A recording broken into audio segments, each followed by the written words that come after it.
Greetings and welcome to Mount Olympus. I am Hercules Invictus, and today on Herculean Physique, I'm proud to bring you the one, the only Ryan Foley. Greetings, Ryan. How are you? I'm doing excellent, sir. How are you today?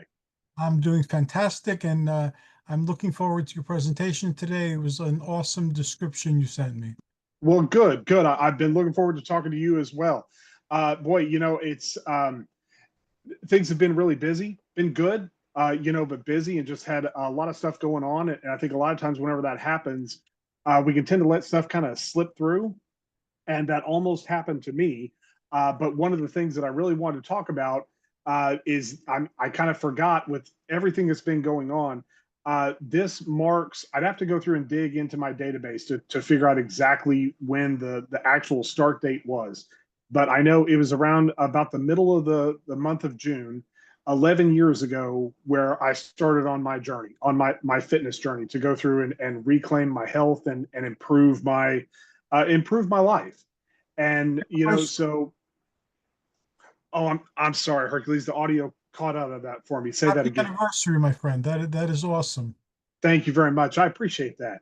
It's kind of one of those things that with the exception of whenever I was going in, like in high school, and I was doing athletics there, I had a little bit of exposure to the weight room, and I lifted a little bit whenever I was in college, but nothing near towards the level of dedication and time spent that I've been doing for the last 11 years, with the exception of that little break that we all took whenever the gyms were all shut down during Mhm. COVID. I've been consistently going at this for the last 11 years. And there are times where I do kind of have to be reminded about that level of dedication, because it's just become such an ingrained part of my life now. It's just it's easy to lose sight of some of the achievements that you had set for yourself until someone comes along and kind of points that out for you. But for me, I mean, I know you've been lifting for a considerable amount of time, but I was just curious, how did you get started on your journey? It was in high school, and my father used to work out at home. And I sent away for the Charles Atlas course. And so I started doing the Charles Atlas whenever I could get away with lifting weights. When my dad wasn't home, my mom wasn't around. I would, practice with the weights at home. And then in high school, I started using the weights in our gym. So that's how my journey officially started. Before then, it was all playing, basically, as you described. But that was the start of my journey. And although I've taken breaks from it over the years, it's been continuous, and I'd much rather be doing it than not doing it. That keeps getting reinforced whenever I stop for a little while. Sure, no, I completely understand that. Well, it's gone through this has caused such a tremendous and positive change in my life. And one of the things that, either if we were on the old show back on Blog Talk Radio, or the transition that we've done here, my goal has always been the same, and that is to hopefully reach backward and offer people a hand up, because I think it's very difficult for people, just as human beings, it's very difficult for them to admit that which they don't know. And so sometimes we come along and we present this information, and it is tremendously simple if you understand the concepts behind it. But it's not until you're taught these things, and then you can go back. And so I can teach someone something, and they can go, well, how did I not know that? And you're like, well, yeah, because we don't know what we don't know until we learn it. And then you go, oh, okay. And so then you can start to incorporate that into your life. And so that's always been my goal, is to be able to come on here. I have a few of my friends, um, they suffer from alcoholism. And so I didn't understand that. I didn't understand the point of the meetings. I mean, I just asked them point blank. I was like, so you just go and you sit around and you talk about the problems that you're having, the struggles that you're having with alcohol. How does that help you? And so basically what they explained to me was, because they can look around and they can see all these other people who are experiencing the same things that they're experiencing. They're all going through the same thing. And so it helps them to know that there are other people that are out there like them. It's, to me, it's kind of along the same lines as if you go through a breakup in a relationship. You know, one of the first things that a lot of people do is they listen to sad music, and that actually helps them because it lets them know, hey, I'm not the first person that's gone through this. I'm not the last person that's going to go through this. Yeah, so it's that shared sorrow kind of goes through and helps people.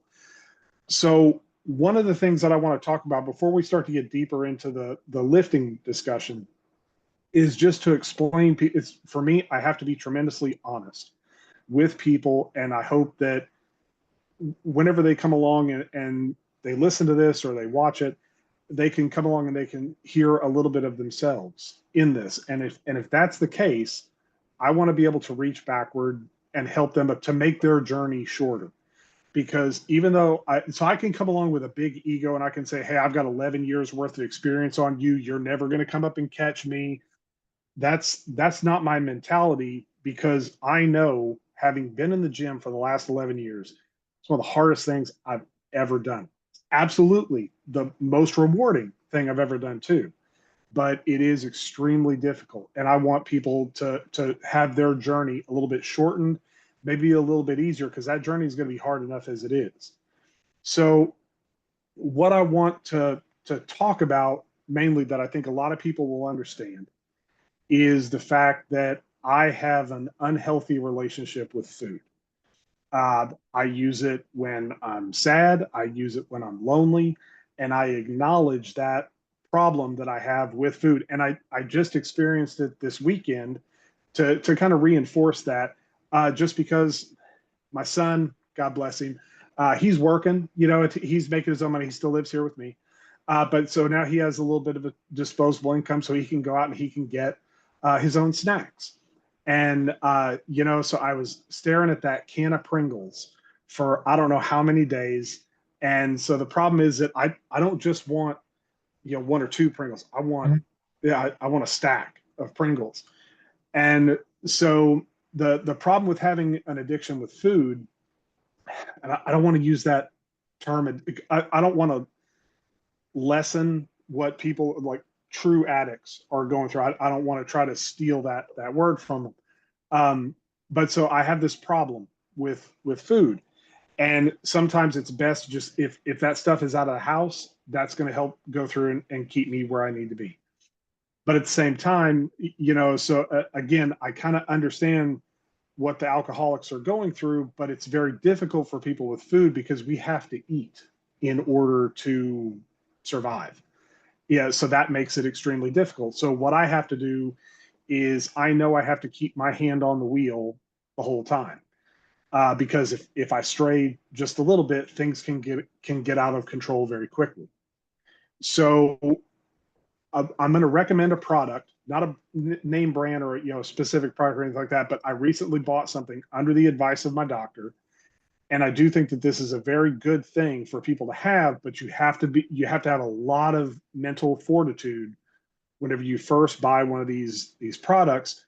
So I bought one of these body analysis scales. So it's a pretty simple product. It's not tremendously expensive. I think the one that I bought was around $25, maybe $30. And so what it is, it's a scale, but you go through and you step on it, and it sends an electrical current through your body. You don't feel it, but so it goes through and it's I kind of equate it like radar. So it's going through and it's shooting these beams into your body, and how long does it take for those beams to come back? And as it's doing this, it's running through the cycle. So it's sit there and it's measuring you, and it's going through and it's measuring everything from your bone density to your muscle mass to your fat content that you have. And so I stepped on that scale for the first time, and then I got my readings as far as like what my body fat was and all that sort of stuff.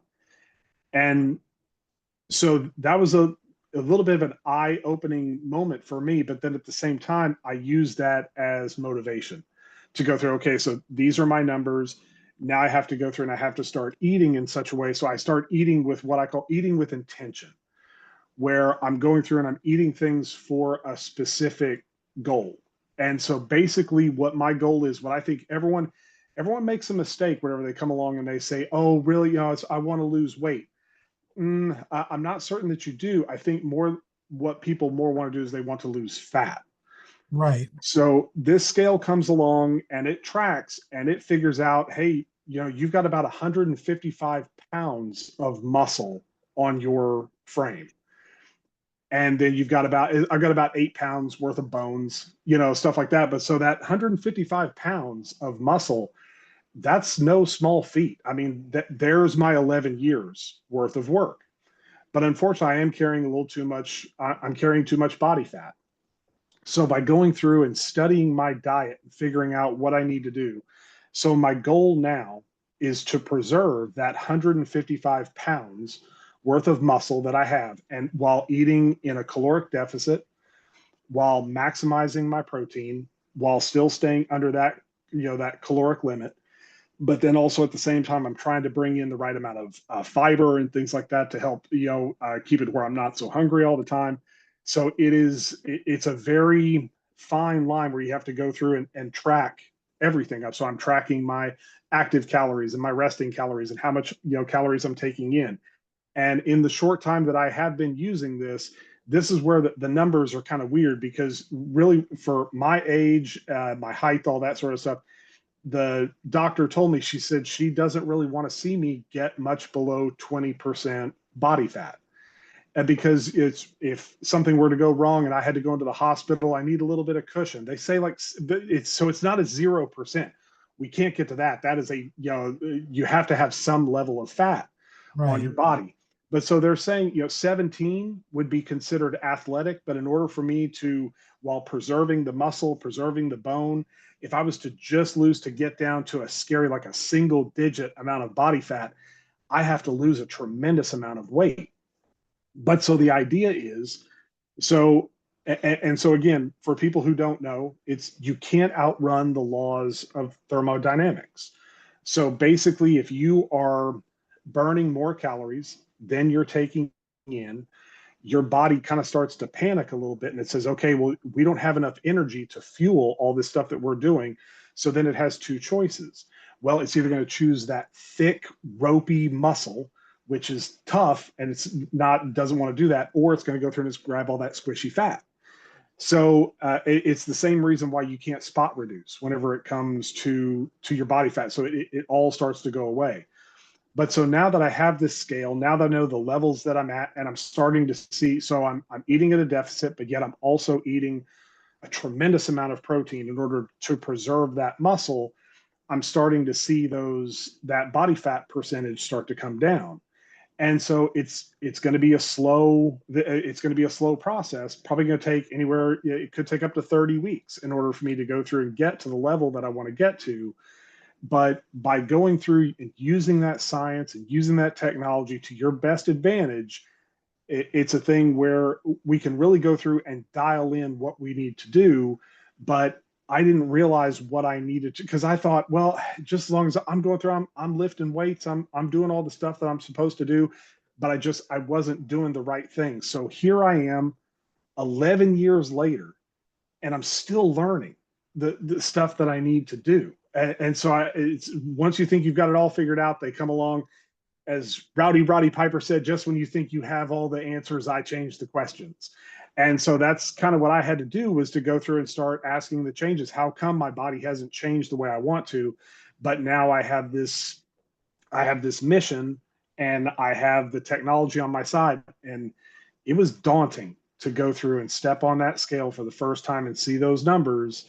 And I felt bad about myself, but then it was like, no, I'm going to use this as motivation, because now I can start to track and I can see those numbers starting to come down. And so it's like, okay, so this is working.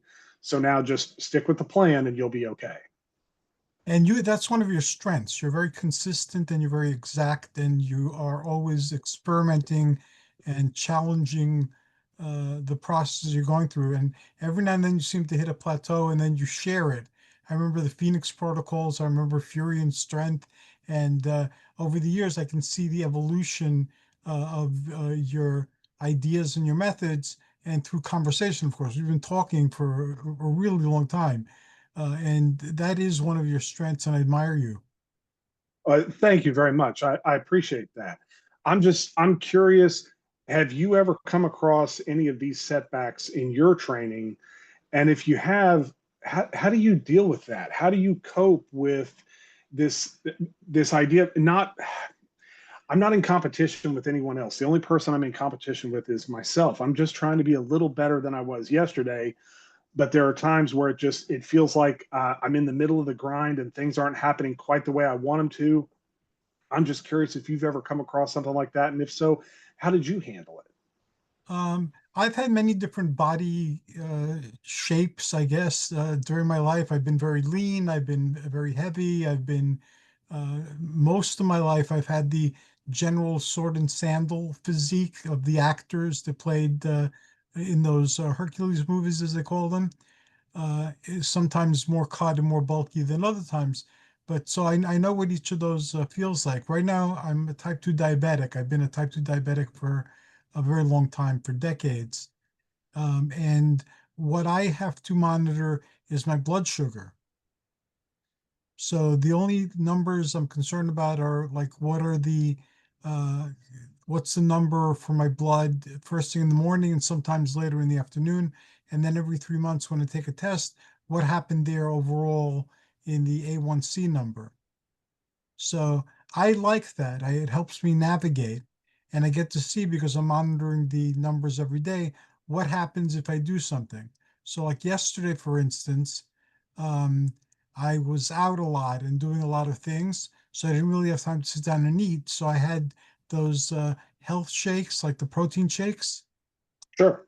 I'm not going to mention brands, but I have one that's made from milk and one that's made from vegetable matter that I think very highly of. They don't have any of the artificial sweeteners, and they seem to be ideal. But instead of having two or three during the course of the day, I wound up having like five.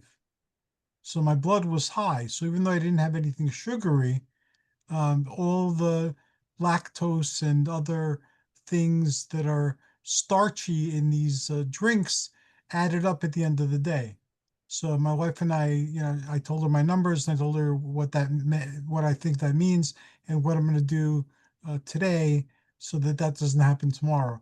And let me see what happens because with diabetes too, things that are safe to imbibe or to eat might one day be not. Like when I was first diabetic, I found peanut butter and I was eating a lot of peanut butter and my numbers were great until the one day I woke up and I had peanut butter and my tongue had a really weird taste to it, like I get if there was too much sugar.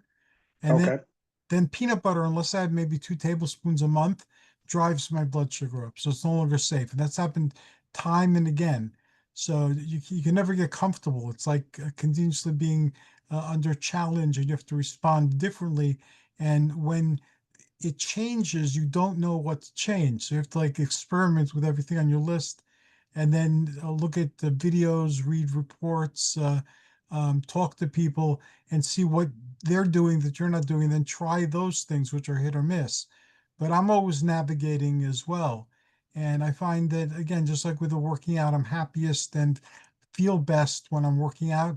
I also am happiest and feel best when my blood sugar's under control and it's largely in my control uh, based on what I'm eating and drinking to keep it steady. So, how do you do? So, if things don't go your way, how do you find a way to rebound to get out of that hole? I'm very patient.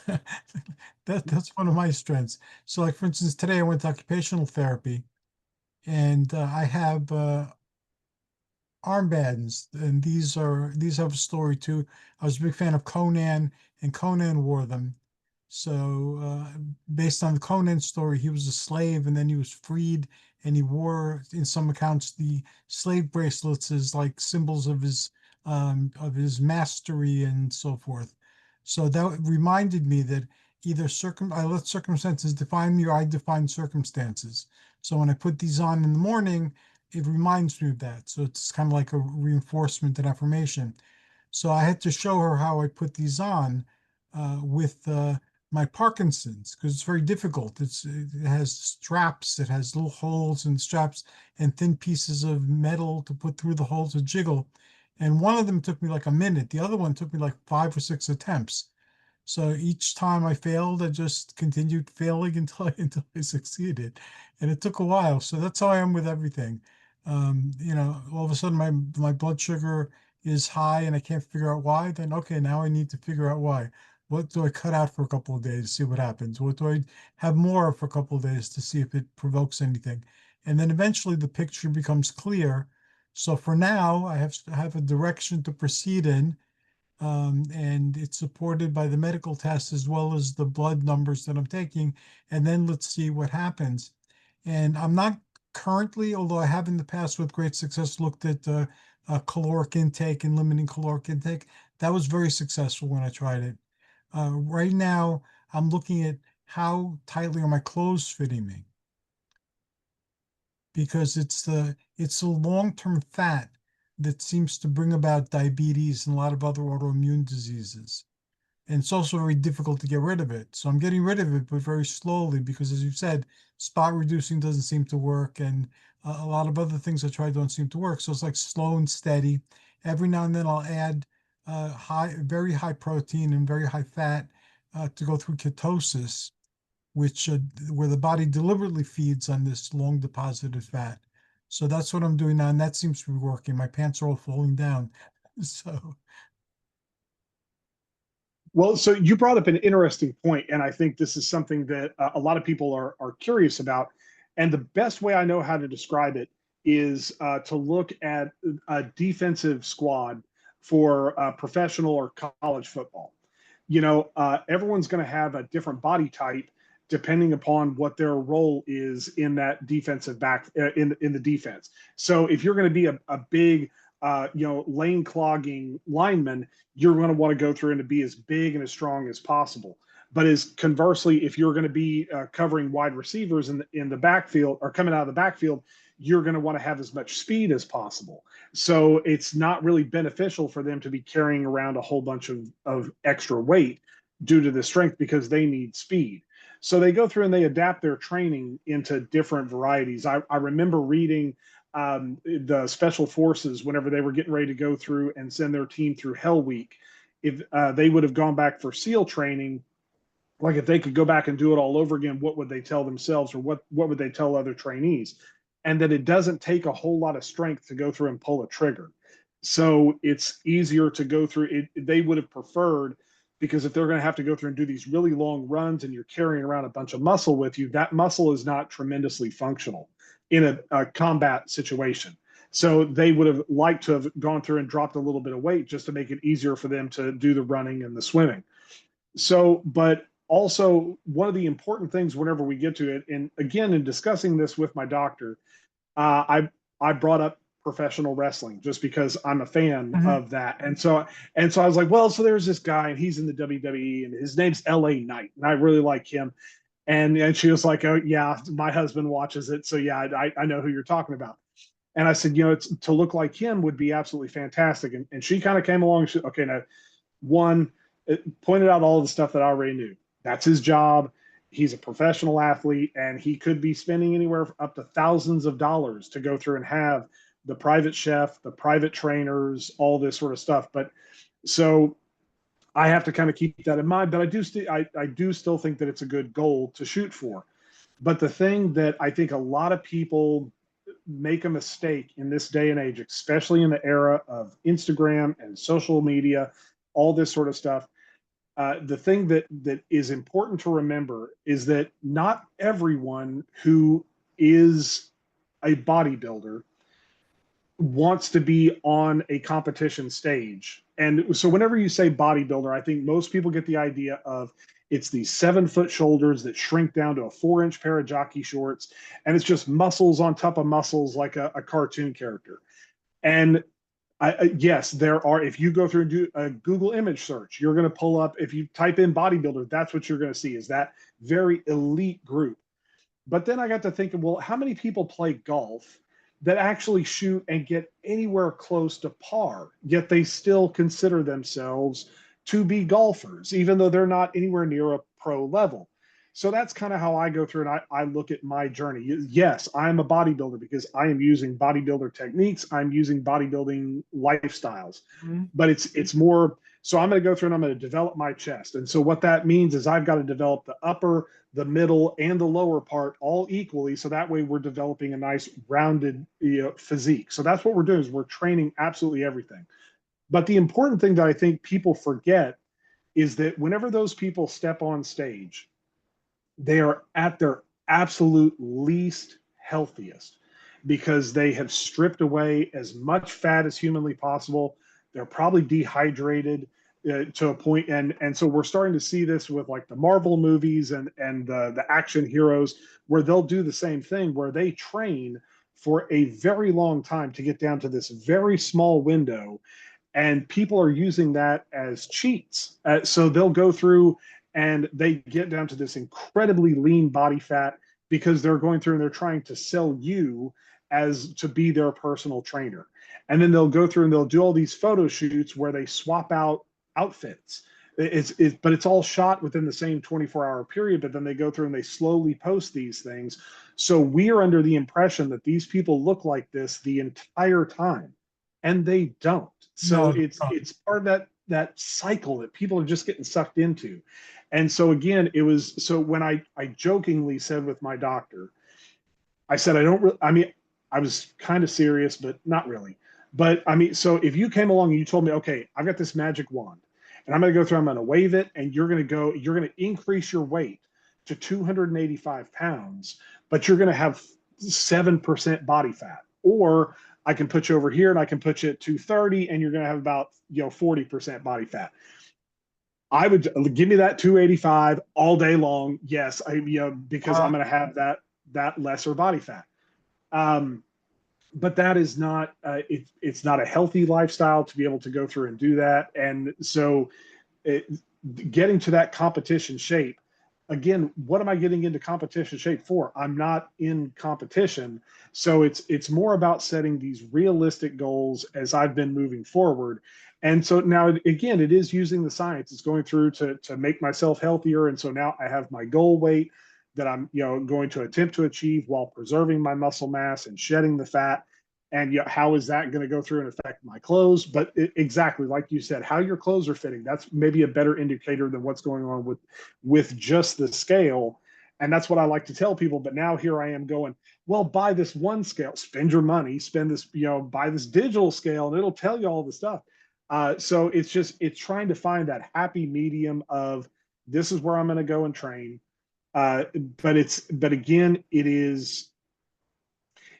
balance in all things, I think, is the single most important thing. And so again, I'm eating with intention.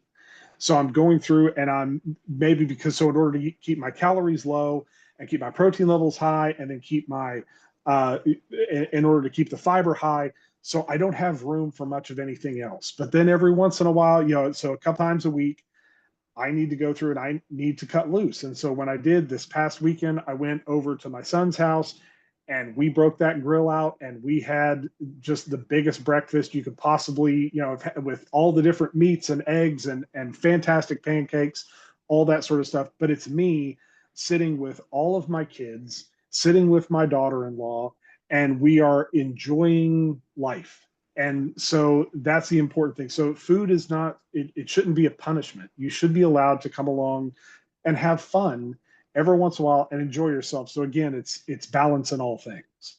and I agree with that. My cheating is with intent. Like for instance, I'm pretty good with staying away from sweets, except for once a month. I used to have an eclair at this bakery where they make the best eclairs I've ever tasted. So I just have one eclair, and that's all I have, and I have it once a month.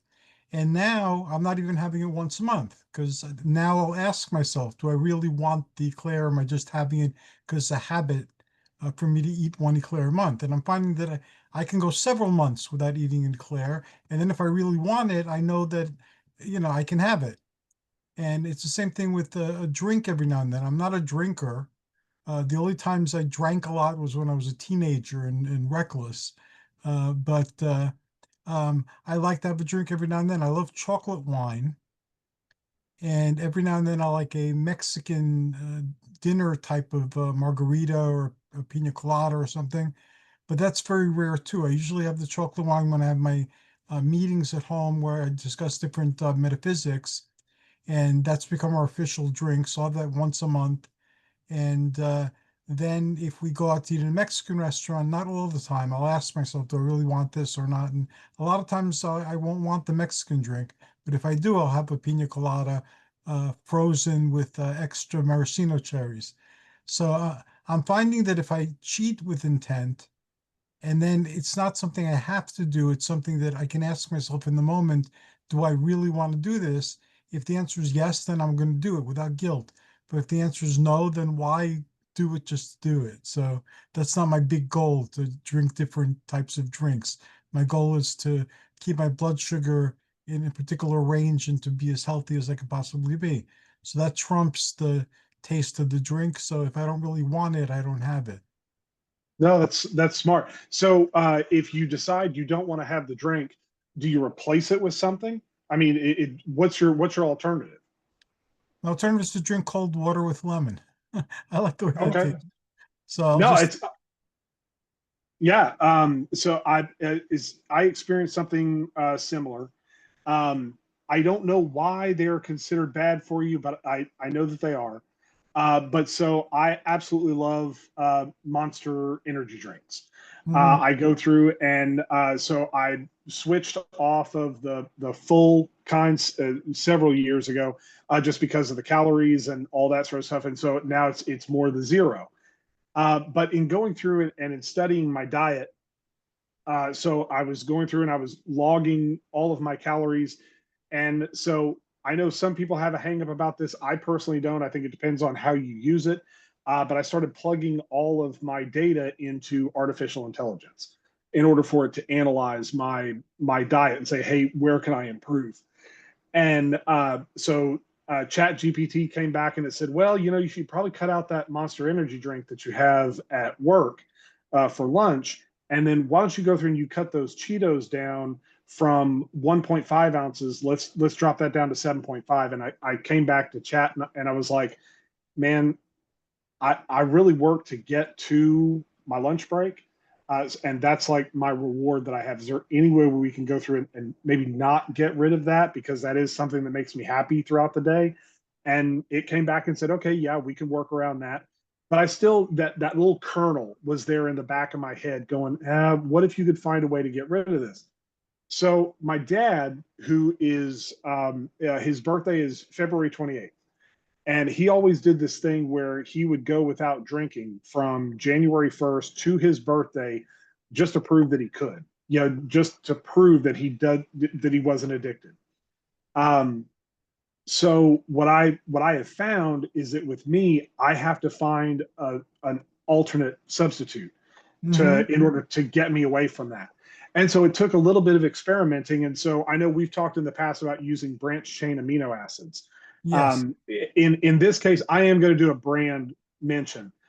Rise, Rise branch chain amino acids. They have a version that is tastes like Country Time lemonade, but it's filled with good stuff. So Rise, send me some free product. Send us both some free product because it's absolutely fantastic. But so I went through and I figured out, okay, so because it comes with a scoop, but I had a scoop that was half of that. So I was like, okay, so if I do half a scoop of this and one of these little packages of lemonade flavoring, and then another package of the sweet tea flavoring, which is like 10 calories for maybe both of those, it would simulate very well the taste of Monster Lemonade, which is what I would have whenever I was on lunch. And so now I've swapped out. All my coworkers think I'm crazy because I have like all these shaker bottles lined up and they're all color coordinated. So I go through and I make them for the week and then store them in the fridge. And so I've got them all lined out there the way I need to have them. But so that way it's all taken care of. And so by going through and swapping that out, so again, I had to go through and ask Chat GPT. I was like, what are the benefits of me doing this?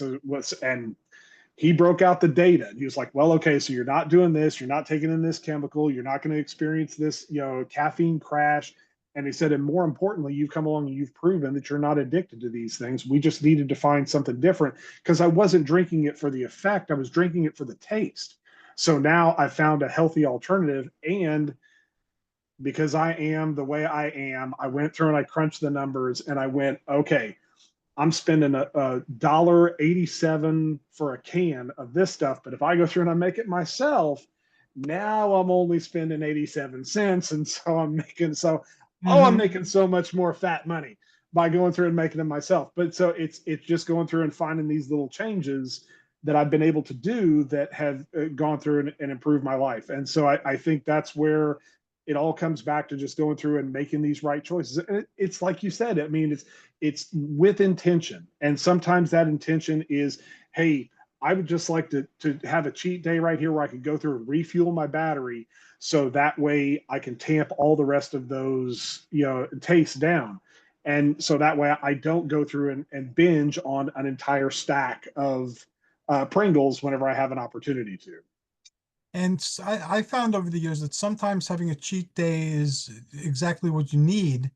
I realized that when you hit a plateau and nothing you do by sticking to whatever program you're on will budge that plateau, it'll still like flatline in a particular area. Sometimes if you do something totally different, like have something that you shouldn't be eating, it'll throw off the numbers for like a day, but then the number you'll break through the plateau. So if I have a hard time at a plateau, I'll often, again, with intent, not by binging, I'll schedule a cheat just to see if it'll shake up the plateau. And most often than not, it does. And boy, so speaking of plateaus, that's excellent point. Is to remind yourself if you are going to go through and you're going to buy one of these digital scales, or you're using a scale to go through it and monitor your product, even just a regular one. It's important, I think, to stay away from it. You don't weigh yourself every single day.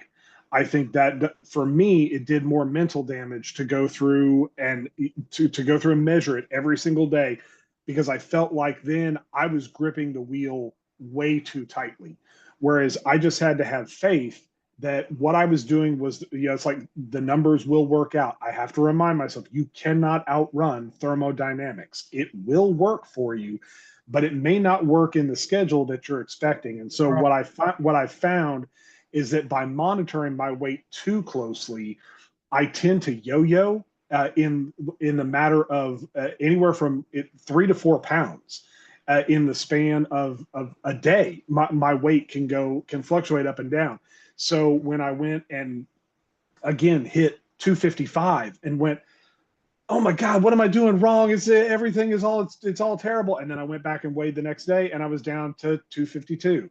So it's just one of those things where it's just trust the process and Yes. you'll slowly start to trend downward. And so as long as those numbers continue to trend down and you don't panic too much and overcorrect, you'll be much better off.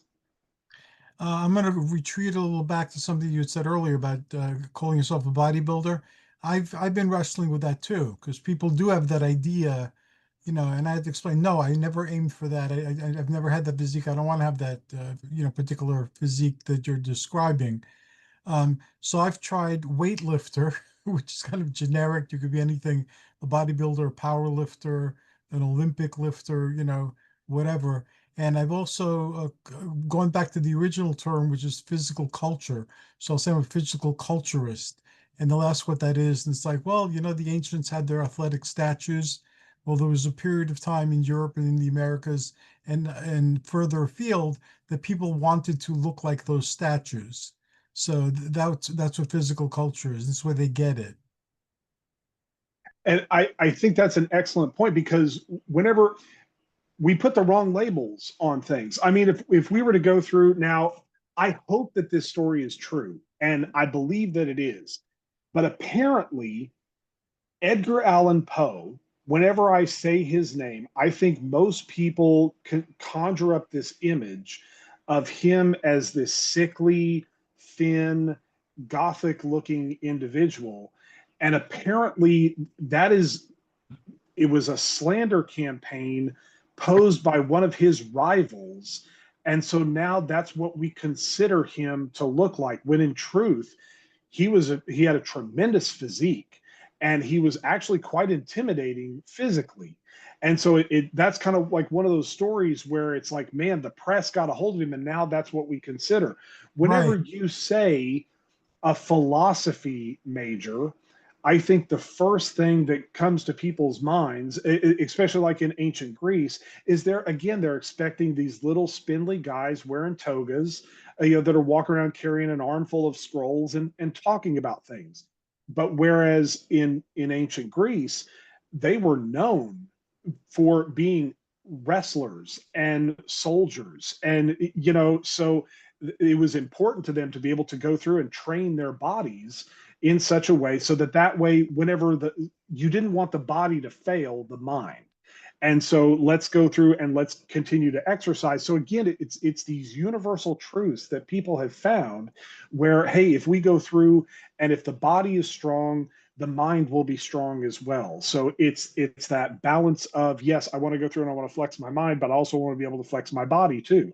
And I do think that the term bodybuilder has gotten a little bit of that negative stereotype to it, where again, people think it's just muscle on top of muscle. And I understand the professional side of it has gotten to where they celebrate size, whereas for me, I'm more a fan of the classic physique. Hmm. It's just where everything is all in proportion. If I'm going to go back and I'm going to talk about, because obviously Arnold Schwarzenegger is a big influence for me. The Frank Zane, who was known as the chemist, he was the one who came along and just really started to understand things like the branched chain amino acids, the taking the supplements, things like that. But they had a beautiful form that wasn't tremendously oversized like most people think of whenever you, again, that cartoon look, that Incredible Hulk look. So that's what I'm trying to achieve. And the fact that I've been doing this for 11 years and I still haven't found the secret to that look yet. But there was a question that, again, if I can double back, a question that I wanted to ask you. So I feel like if I'm doing an honest assessment of my physical form right now, I feel like I have the look of a power lifter, whereas I would much rather have the look of a bodybuilder. So again, that V taper, small waist, but there are times where it only lasts for a few fractions of a second. But whenever I'm in there in the gym and I'm working out and I really get that pump going, I'm like, okay, yeah, there it is. It's starting to show up. I can see it, and I can see like the veins are starting to emerge, and as that subcutaneous fat, as I continue to strip that away, those veins are going to become a little bit more prominent. So they're starting to show up in my calves and in my forearms. So I'm like, okay, I'm starting to get there. So I always feel like I've never gotten away from that power lifter look. I haven't been able to achieve that more chiseled V tapered physique that I would like to have. But you are So, chiseled and V-tapered. I've seen pictures. well, it's and I need to take I probably should update that. I mean, no, thank you. I mean, I appreciate that. I do. And we're our own worst critics. So we look at it, and so we're our own worst. But so I keep wanting to get to that higher level. And I'm thinking that with this next round of science and using my numbers, all that sort of stuff, I think I can get there. But again, if you're down to a single digit level of body fat, I don't know how tremendously healthy you are. Right. And so this is a long-term thing that we're trying to do. So you've had a variety of these body styles throughout your life. Which one made you happiest, and why? And which one made you the least happiest, and why?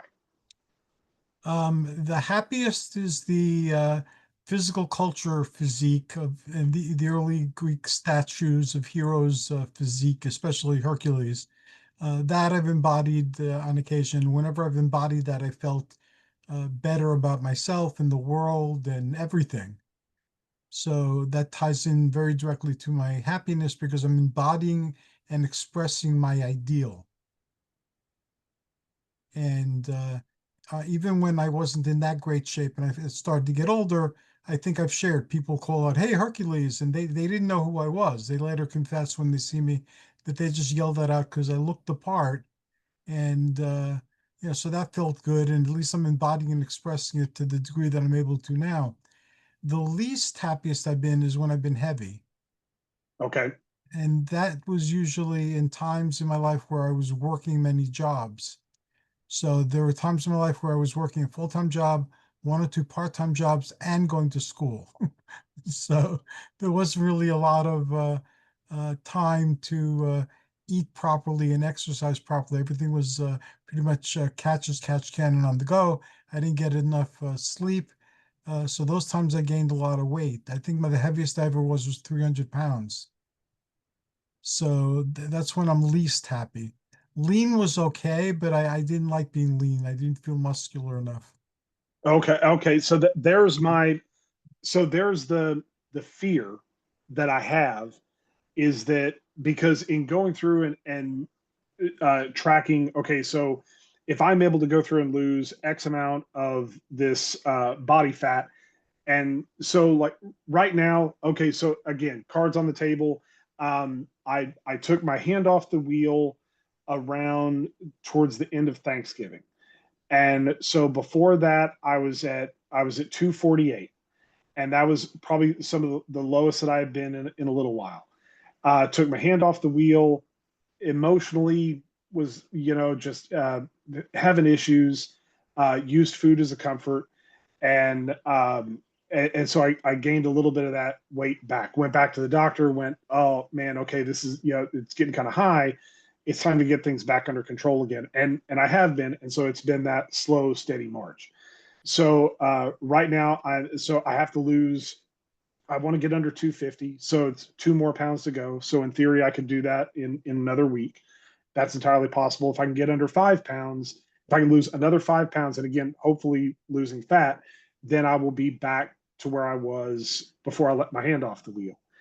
And so then the goal is to continue the slow, steady march downward, hopefully, again, preserving the muscle.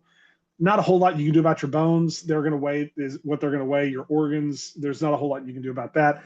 But so the goal is to get down to that healthy level of body fat. And in order to get down to the unhealthy level of body fat, I mean that's puts me down at around 202, and I was just like, man, that seems like a pretty small amount. But so again, if my goal is more along like the 20% range, and if I can do that, okay, so now I'm looking at 225, and I'm like, okay, that seems a little bit better. But my fear is that if I go through and I get too lean, am I going to be miserable the whole time because I've become too afraid to eat? Where it's like, oh man, I can't enjoy myself because now I've gotten down to this 220. I'm afraid that the food would almost become overwhelming, where I would generate a real fear of eating for fear of coming back up to that 250 pounds, if that makes sense. That makes sense. I understand exactly where you are and what you're saying. And so I don't know. I mean, so it's this chase that we're trying to go through and build this ideal body. And man, I wish I would have done this whenever I was in my 20s. It probably would have been a lot easier, but I didn't, and that ship has sailed. So there's nothing I can do about it now. But it's me going through and trying to go through it and cultivate this a better body, but I don't want to do that at the expense of my mental health and end up crashing out because of that. When I was first diagnosed with diabetes, before I was diagnosed with diabetes, I was experimenting with pre-steroid diets and exercise programs. And I never wanted to take steroids or anything like that. So I wanted to know how people like Reg Park, got big, or some of the like really early bodybuilders. So basically, it was drinking a gallon of milk a day and 6 oranges. That was one of the formulas. And the guy, I forget who suggested that, but a few of them had suggested that. So I did that. I did it for like a year. And I was lactose intolerant when I first started, but I was able to tolerate a gallon of milk a day. And at that time, we owned a house in Pennsylvania in the Poconos, and I had exercise. I had two leg press machines. I had two benches. I had two universals. I had my own gym in the house, and I would work out every day. And I'd never been as big as I was at that particular time. And I started losing weight. And I thought it was all the work I was doing and all the dieting I was doing, but it turned out that it was diabetes coming in. I filled myself with so much sugar daily for over a year that it finally caught up with me, and I got diabetes. So I lost a lot of weight and I was proud of myself. And then I started falling downstairs. So after falling downstairs a couple of times, I started to lose some of the muscle that I'd built, even though I was still exercising. So that's when I went to the doctor. They took blood tests and they told me I had diabetes. So I guess it's a cautionary tale, because sometimes even if you think you're doing the right thing and you're following in the footsteps of giants, there are things that giants didn't know in what they followed and what they shared. And, well, okay, so that right there is a fantastic point, and it is something that I wanted to talk about, because boy, these go by fast. Yeah, I mean, they do. they really do. We got 10, 15 But minutes. I don't want it to so end. so let's do so to give people something that they can take away from. So again, let's go back to that linebacker mentality. So depending upon the type of body that you're wanting to build, there now I don't think there's not you're not going to be able to find a sports franchise out there that doesn't have strength and conditioning coaches full time. This is it is an entire field that is dedicated to science. We've talked in the past about my love of Dr. Jim Stepani, who is a legit doctor. And so there are people that are going through and they're doing these studies just over, they're cutting open cadavers to try to figure out how these muscles are, actually connected. And so whenever we think about the delts, we always say, oh, well, so the delts have three heads. And so there's going to be the front head, the anterior, the medial, and the posterior, which is just a fancy way of saying the front, the middle, and the back. Right. But now they're like, well, okay, technically that's not true. It's actually more like 7 different heads that are all connected in all these different ways. And so you have to find a way to stimulate all these different muscles so that way you develop those nice round boulder shoulders. Well, so so we've always thought, and I know we had a conversation before where I was like, I don't know if this data really works, because we had discussed on the old show about Farm Strong. So Farm Strong is the kids who are coming in to play football, and the coaches can tell which ones of them have worked on the farms and which one haven't, because there's very few times in a functional farm where you have to go through and lift a 400-pound bale of hay. They don't exist, and you're not going to do that. You're going to use a tractor to do it anyway. But a 25-pound bale of hay, they're absolutely real. I mean, you're going to have to go through and you're going to have to lift that, because there's not just one. So now you're lifting that smaller weight over and over and over again. So which is the superior method? Is it better to go through and do, so the idea has always been, if you want to get strong, and I mean strong, so what you're going to do is it's a high weight for a few amount of reps. And then you're going to go through, if you want to get hypertrophy, which is both big and strong, then you're going to go through and your rep range is going to be around 8 to 12. And then if you're wanting to build endurance, then you need to go through and your rep range needs to be a lot higher, like anywhere from 15 to 25. And there are times where I've gone through, and if you think you're mentally tough, and that's the thing, because you have to be mentally tough, do a century set where you're going through and you're lifting something 100 times, because that is much more about your mental focus than it is your physical focus. But so again, so depending upon your lifting style is going to go through and decide how your muscles are going to get built.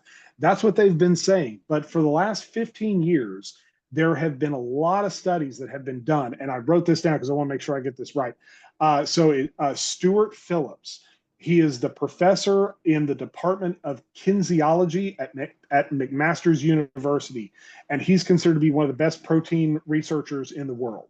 So Phillips goes through and he does these tests, but basically what they were saying is, okay, so we're going to have this group and we're going to lift, this amount of weight for this amount of times. We're going to have this group lift this amount of weight for this amount of times, and we're going to see which group builds more muscle. And as it turns out, the study was flawed. It was flawed because they were going through and they were just lifting a pre-subscribed amount of weight for a certain amount of reps. And then they said, okay, so who lifted more weight and who built more muscle? And that study was flawed, because what they have now found is that in order to build, you can build muscle regardless of your rep range, regardless of the amount of weight that you lift. The key is to push yourself to failure. And so if you can get to failure, you will go through and build muscle. And I say this because I don't lift very heavy anymore. There are a few times where I'll go through just to see what I'm capable of, but for the most part, I elect for lower weight at a higher rep, because every time I've gotten hurt, it's been because I was lifting heavier than I should have been. I was ego lifting. Whereas, so again, we're not slinging the weight, we're lifting it. And so to go through and push yourself to failure. And so now again, we have to define, what does failure mean? Failure is where you're not able to complete an entire full rep. So if you go through and you get to a point where you just can't lift that, you can't do another curl, you get halfway up and then it collapses back down, there's your failure. So it doesn't matter how much you lift or how many times you lift. What matters is getting to failure. And so it's getting to failure. Now you can do that as quickly as possible. If your time is limited and you want to go through and you want to increase the amount of weight, you can absolutely do that. But again, for me, I'm lifting the weight. I'm not slinging it. So I'm not taking medicine. I'm rarely like where I'm on the clock. Oh, I've only got 30 minutes. I got to get in and get out. So I'm there to put my work in.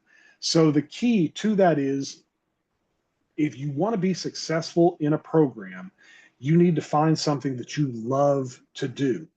I just happen to love lifting weights. So to me, it's fun for me. I enjoy it. So I'm there. And so I'm going to go through and I'm going to do what I enjoy doing, because if I do that, I'm going to continue to go back over and over and over again. I don't see it as a grind. So if you don't like lifting heavy, then don't lift heavy. You don't have to. You can still go through and you can still build muscle, and you can still go through and you can get this physique that you want to build. Now, it's going to take you a little bit longer, as far as I'm going to spend a little bit more time, because I'm going to do 20 sets where this guy over here is lifting, he's only lifting, 5 reps, whereas I'm doing 20.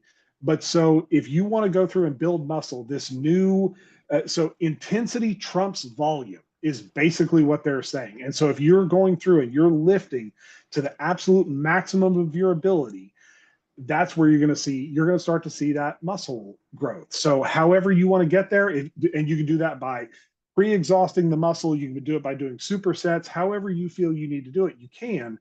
But so that's the real key takeaway, is that again, intensity trumps volume. So as long as you're going through and going towards failure on a long enough timeline, you are going to see those muscles get built. And you just gave me my next thing to try. Thank you. Good. Well, I know we're close, but I just want to say, man, it's been really good talking to you this month. And I'm glad I got to enjoy it. I've enjoyed it a great deal today. Good. So how can people find you? Boy, I always say the best way is the way that you promote me on Facebook. But yeah, they can go through. They could find me on Facebook. I don't think it would be that difficult of a search.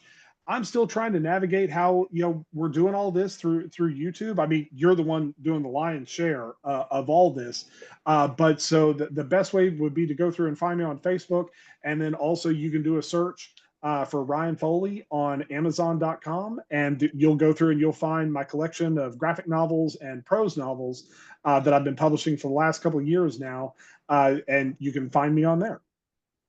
And we'll be looking at those graphic novels. We'll be exploring Stoic philosophy and a lot of other things besides. Ryan, you're awesome. I'm honored and privileged to know you and greatly blessed. Thank you so very much for this conversation. I'm enjoying this journey with you, and I'm looking forward to continuing far into the future. I am too. Thank you very much, sir. I really appreciate it. Okay, be well, my friend. Thank you. And to all at home, joyous journeys and amazing adventures. Till next time, this is us signing out and wishing you all the best.